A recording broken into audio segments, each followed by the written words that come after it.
que vamos a comenzar. Somos estudiantes, estamos haciendo un diplomado en psicología clínica. Estamos cursando la materia de psicodiagnóstico clínico y se nos encomendó hacer una entrevista hacia un psicólogo, en este caso, que maneje el enfoque cognitivo-conductual. ¿Usted se llama Salvador qué, perdón? Mi nombre es Salvador Paz.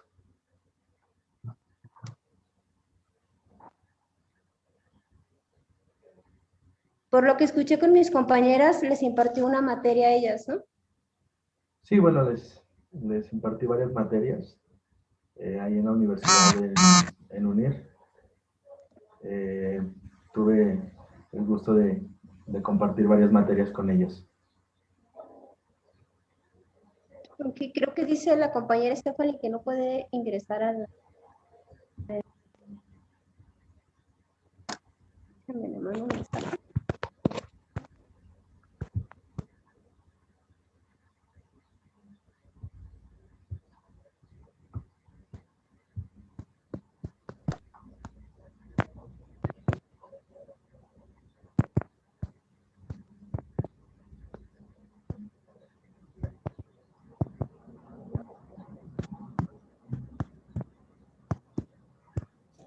Profe, ¿ya estaba grabando o todavía no?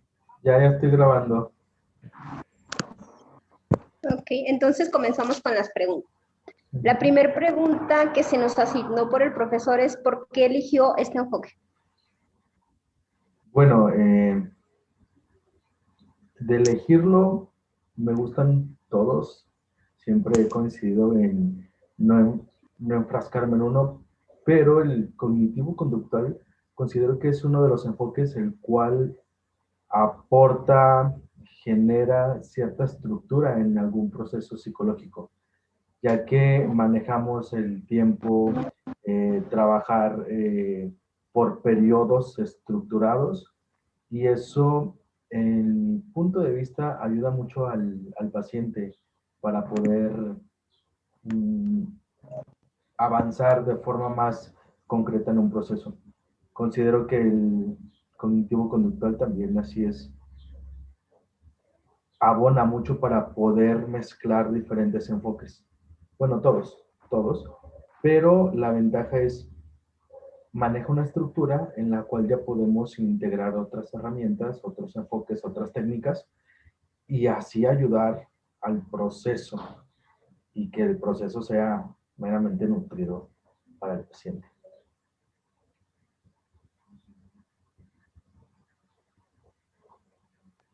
¿No tuvo en sí un motivo en particular, entonces? Influencia de conocidos, de maestros, de amigos que manejan mucho el cognitivo conductual, yo también, por conocimiento, por influencia en el ámbito en el social que me desenvuelvo. Muchos de mis amigos, compañeros son cognitivos conductuales, entonces eso también me llevó a elegirlo.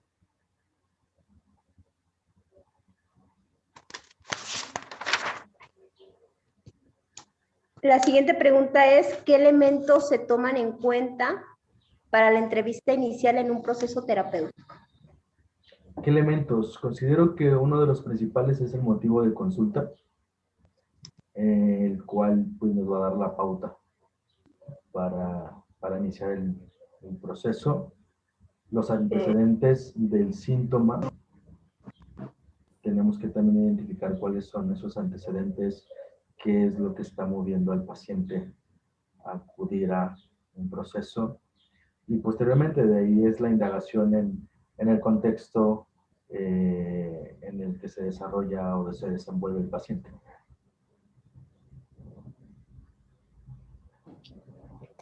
Ok, gracias. La siguiente es, ¿cuáles son las herramientas o técnicas utilizadas para un diagnóstico clínico? Técnicas o herramientas, ok. Dentro del diagnóstico, pues por lo general se utilizan las pruebas o los test proyectivos, en el cual generamos un diagnóstico que abarca grandes rasgos. Específicamente en el cognitivo conductual se utilizan las técnicas de aceptación y compromiso. para trabajar un proceso terapéutico. Como ya mencioné, test proyectivos y otras técnicas. Por ejemplo, hay una que se llama una herramienta, la ABC, que es ver los antecedentes o lo que detona ciertas conductas, emociones, el sistema de creencias, la modificación de... Y esto es como procesual. Son diferentes técnicas, ya sea la aceptación y compromiso, ABC, y test proyectivos.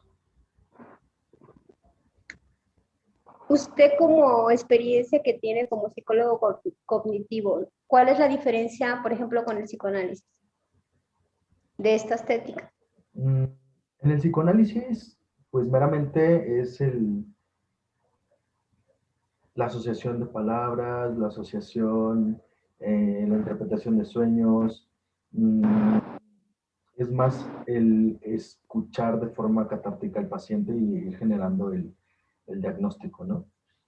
En el psicoanálisis, en el cognitivo-conductual es establecer una estructura, un tiempo determinado para trabajar con el paciente, identificar cuáles son esos estímulos o reforzadores que tiene y que lo vuelven y lo orillan a seguir repitiendo esas conductas no deseadas. Entonces, estas técnicas o estas herramientas es programar al cerebro también, ¿por qué no? Para modificar las conductas no deseadas, identificando cuáles son esos reforzadores o esa influencia, y desde ahí que el paciente lo haga consciente en un determinado tiempo, que esta es la estructura, vaya, y generar esa modificación. Así el paciente no lo ve como algo extremadamente imposible, ¿no? Sino que va generando y viendo resultados paulatinamente. Ok, gracias. Le pregunto esto porque, pues a mí me llama mucho la atención el psicoanálisis, pero más que nada por sus técnicas o las herramientas que se utilizan. Pero hay varias personas que me han comentado que me ven a mí más como psicóloga cognitivo-conductual. Y no sé por qué, o sea, me interesa saber porque conozco muy poco sobre ese enfoque, pero no sé por qué me ven en ese enfoque. El psicoanálisis es meramente, es más tajante. Fíjate que yo también me han dicho muchas pacientes que es muy directivo, es muy directivo, tajante, dirían unos hasta cruel, ¿no? El hecho de abordar la situación y hacer que la persona lo haga consciente desde la parte como ser, la parte sexual, la parte ciclos no cerrados y todas esas cargas desde la infancia, ¿no? Diría el psicoanálisis. Sí coincido en que se tiene que hacer consciente para poder trabajarlo. Y es ahí donde, por ejemplo, veo esta parte del cognitivo conductual. Generar una estrategia organizada, estructurada, para que el paciente no vea que está perdido en un limbo, sino que hacemos una estructura, un mes, quiero modificar una conducta, nos damos de plazo un mes y vamos identificando reforzadores, vamos identificando estímulos, vamos creando nuevos estímulos, nuevos reforzadores para modificar la conducta. Va. Y de esa forma el paciente va observando en qué se le dificulta, en qué le generó cierta satisfacción, y ahí es donde eso nos puede ayudar mejor para el proceso. Y el proceso ya es más nutrido. No descarto el psicoanálisis, yo también me gusta, no lo descarto, pero considero que todos los enfoques generan una combinación perfecta para abordar, y todo es siempre y cuando para una mejora del proceso del paciente. ¿Usted ha utilizado alguna técnica del psicoanálisis para Claro, reforzar el tratamiento? no solamente el En psicoanálisis. combinación. Sí, no solamente el psicoanálisis, se ha utilizado de la gestal, del humanismo, identificando las necesidades eh, del ser humano, la silla vacía, trabajar desde el desprendimiento de las figuras, tanto mamá como papá, Claro, se utilizan un sinfín, desde hasta la parte, últimamente he estado viendo sobre varias nuevas áreas, constelaciones familiares, y no estoy cerrado a, a lo nuevo, ¿sabes? No estoy cerrado, sino si se puede adaptar dentro del proceso, adelante, sí. Y si le va a funcionar al paciente, adelante.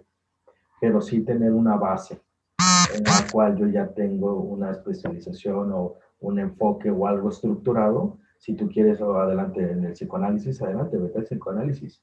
Pero no, tampoco está de más conocer y saber sobre los demás enfoques. Ahorita que mencionó, yo he tenido recientemente el conocimiento de lo de las constelaciones familiares, la mesa espiritual. ¿En sí va relacionado a lo mismo o es otra rama de la psicología? Que ahí ya como que entré en controversia.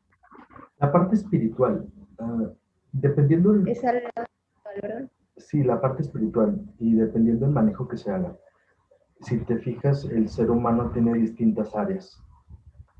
Entonces, no solamente podemos trabajar la parte emocional, también se tiene que trabajar la parte física, la parte intelectual, la parte espiritual, y no desde una creencia religiosa, sino esa creencia en algo, en qué cree el ser humano. Entonces, si se abarca desde la creencia en ser espiritual, adelante, se puede abordar. El ser humano tiene que estar en equilibrio en todas las áreas, no solamente en una. Ahí donde, si se fijan, los diferentes autores hablan de etapas inconclusas, Freud, las etapas psicosexuales, Erickson, las etapas psicosociales. Entonces, el ser humano tiene que ir cerrando ciertas áreas, ciertos ciclos, para poder manejar ese equilibrio. Entonces, viéndolo y trabajándolo desde el lado espiritual, adelante. Ok. No sé si alguna compañera me quiere apoyar con la siguiente pregunta o continúo yo. Hola, Stephanie. Yo digo la siguiente pregunta. Ok. ¿Cómo desarrolla la evaluación el psicodiagnóstico clínico? ¿Cómo se desarrolla?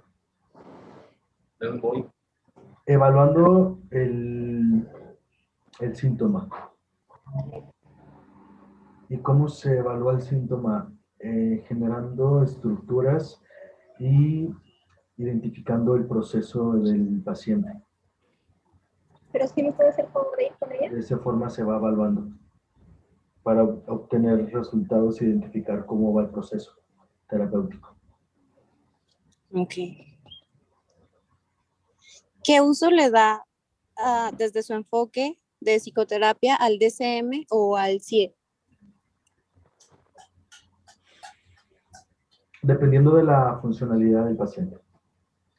Por ejemplo, si el paciente me está generando conflictos funcionales, tanto ya sea en la parte educativa, intelectual, laboral, automáticamente identificamos el hecho de ayuda o identificar cuáles son esos criterios que le pueden afectar para el funcionamiento.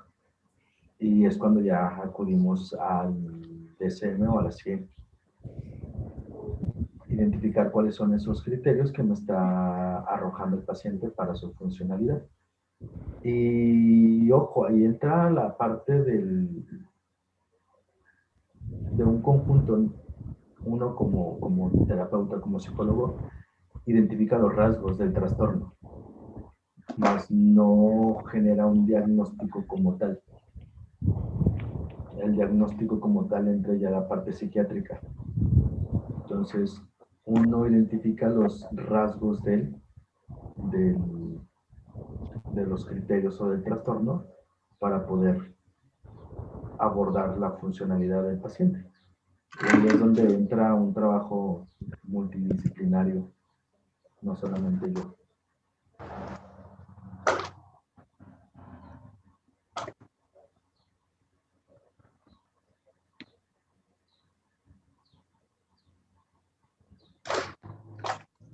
La siguiente pregunta sería, ¿en qué momento considera adecuado la canalización o apoyo de un equipo multidisciplinario? Era lo que les estaba diciendo, el hecho de cuando ya la persona está afectando la funcionalidad, su funcionalidad, es cuando yo ya abordo desde otra área, ya sea psiquiátrico, ya sea en el área médica, en el área de nutrición. Cuando un paciente me genera algunos criterios del DSM, estos criterios me están afectando su funcionalidad, es cuando ya se deriva. Y ahí es donde ya entra el apoyo multidisciplinario.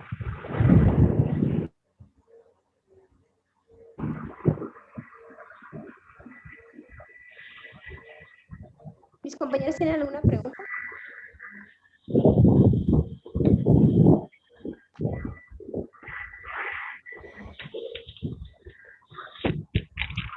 Pues yo no alcancé a escuchar mucho, me está fallando el internet, pero pues me gustaría saber, profe, ¿por qué usted se orilló a esta área de la psicología? Como...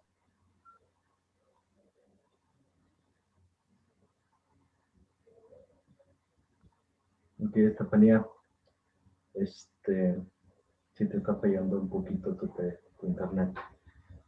Como mencionaba ya tus compañeras, me incliné por esta área, en la parte clínica, por el hecho de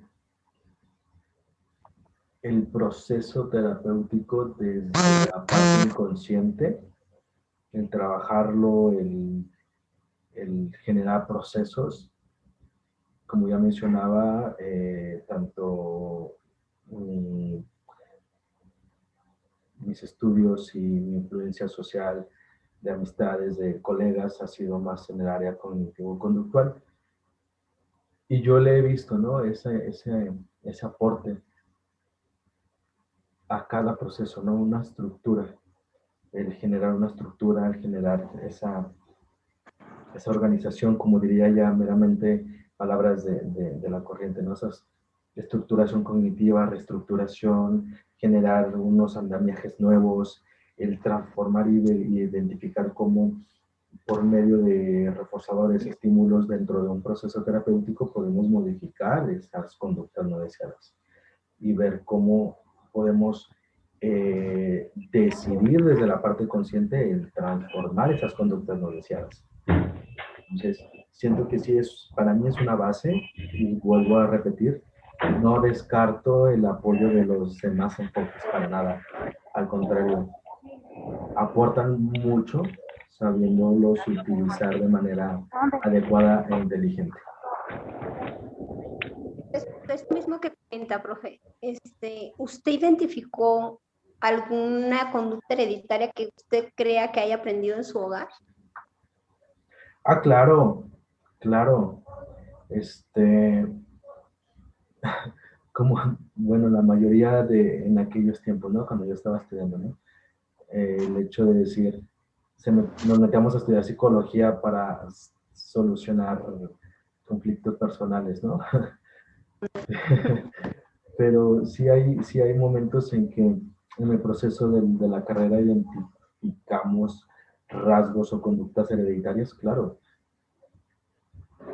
Y es cuando uno se da cuenta que uno decide repetir esos patrones o trozarlos. Inconscientemente lo repetimos. Sí, pero exactamente, tú lo acabas de decir inconscientemente, pero cuando los haces conscientes es cuando tú ya tienes la decisión y la responsabilidad de volverlos a repetir o de ya no repetirlos. Yo tengo otra pregunta. Ajá.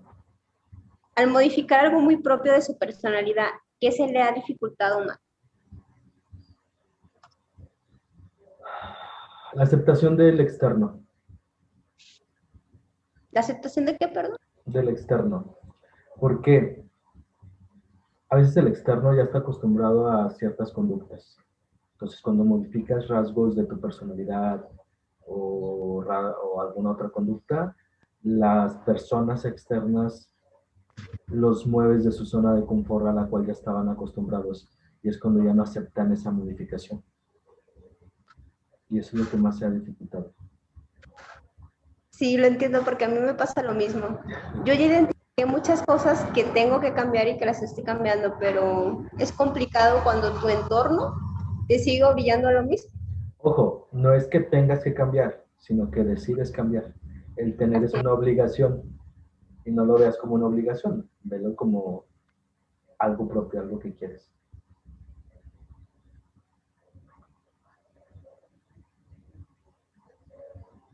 Ahorita, ¿tiene algún ejemplo de un caso complicado que se le haya venido recientemente?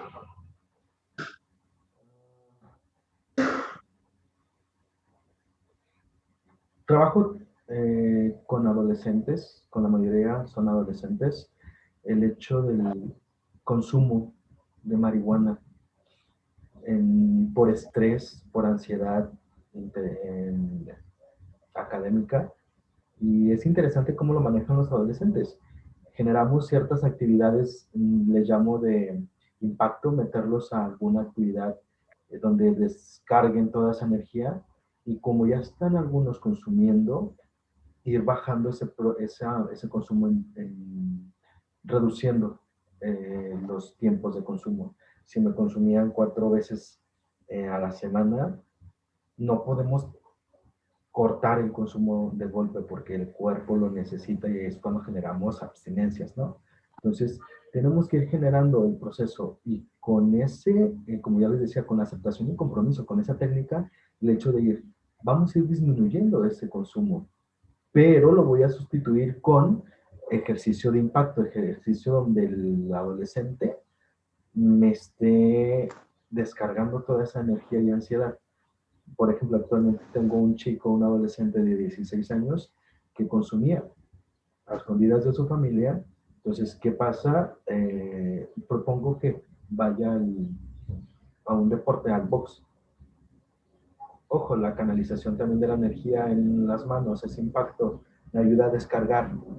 Y con la técnica de aceptación y compromiso fuimos disminuyendo procesualmente el consumo. Si me consumía 4 veces a la semana, el primer ejercicio durante un periodo como un mes aproximadamente fue de bajarlo a 3. No puedo bajarlo de golpe, me genera una abstinencia.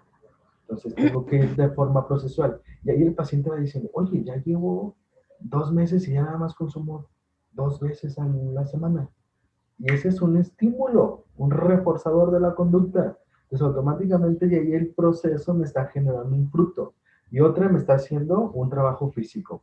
Entonces está viendo modificaciones físicas y me está viendo modificaciones conductuales emocionales. Entonces el paciente me está generando ese estímulo en la modificación de la conducta. Eso es a lo que me refería. Ok. ¿Alguna vez ha decidido no atender a algún paciente por que se considere que no lo pudiera afrontar? Claro, ¿Sí? claro, claro. El hecho de reconocer mi estilo terapéutico y si el paciente en vez de ayudarse está generando conflictos y en vez de ayudar en su proceso está entrando más en esas crisis existenciales, se deriva. Y eso es muy, muy sano. Reconocer lo que yo puedo trabajar con un paciente y lo que no puedo trabajar también. Bueno, pues muchísimas gracias, profe. De mi parte es todo. Disculpe, pero yo soy muy preguntona, ¿eh? Ah, eso es bueno. No sé si mis compañeras tengan alguna otra pregunta. Bueno, yo tengo una última pregunta. ¿Cuánto tiempo considera el conveniente para realizar el proceso terapéutico? En cuestión a Sí, sesiones, interesante para pregunta.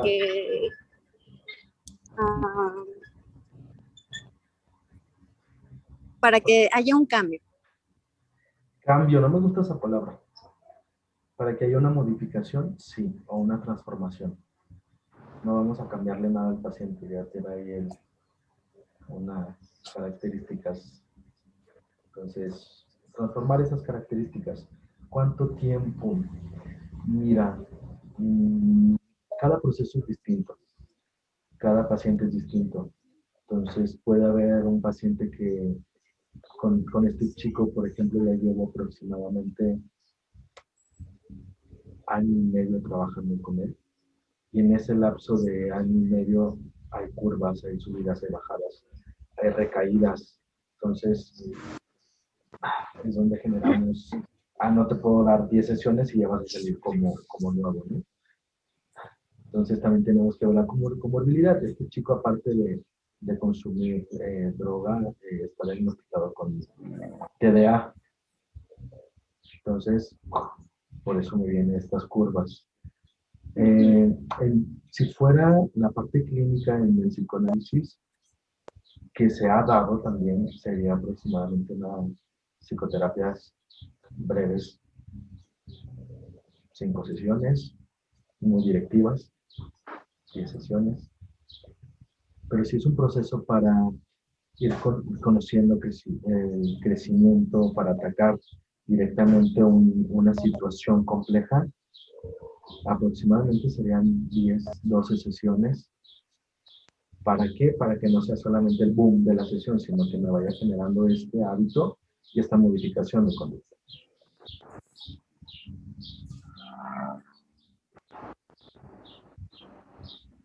Muchas gracias. De nada. Yo Pues, creo que por nuestra parte es todo. Le agradezco mucho su tiempo. De nada, en lo que les pueda ayudar. Y aquí estamos. Igual, ahorita sí también. Y Stephanie dice que no puede entrar. Creo que sí tiene muchos problemas con su internet. Pero Sí, igual no Stephanie. sé quién de mis compañeras lo contactó, pero pues es un placer conocerlo. Y ojalá y pronto se acomode esta situación y podamos conocernos en persona. Le agradecemos mucho su tiempo y todo lo que nos aportó. Igual, pues yo, al menos yo, sí voy a seguir conociendo todos los eventos, porque de todos me gusta un poco, pero aún no me decido por alguno en específico. Adelante, Pero de hecho, adelante. pues no, creo que escuché el otro día con un maestro que creo había un nuevo enfoque que se trataba de dirigirse, o que trabajaba con todos, algo así. No recuerdo el nombre. Hay distintos enfoques. Entonces, Creo que había uno nuevo. aportar, generar cuando gusten.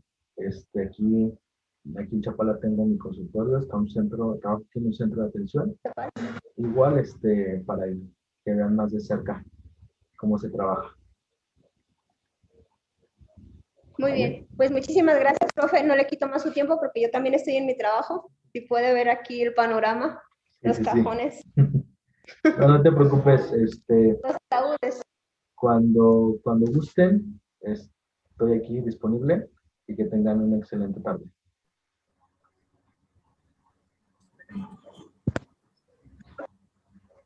Muy bien, muchísimas gracias, profe. De nada. Nos vemos luego. Luego, linda tarde. Igualmente.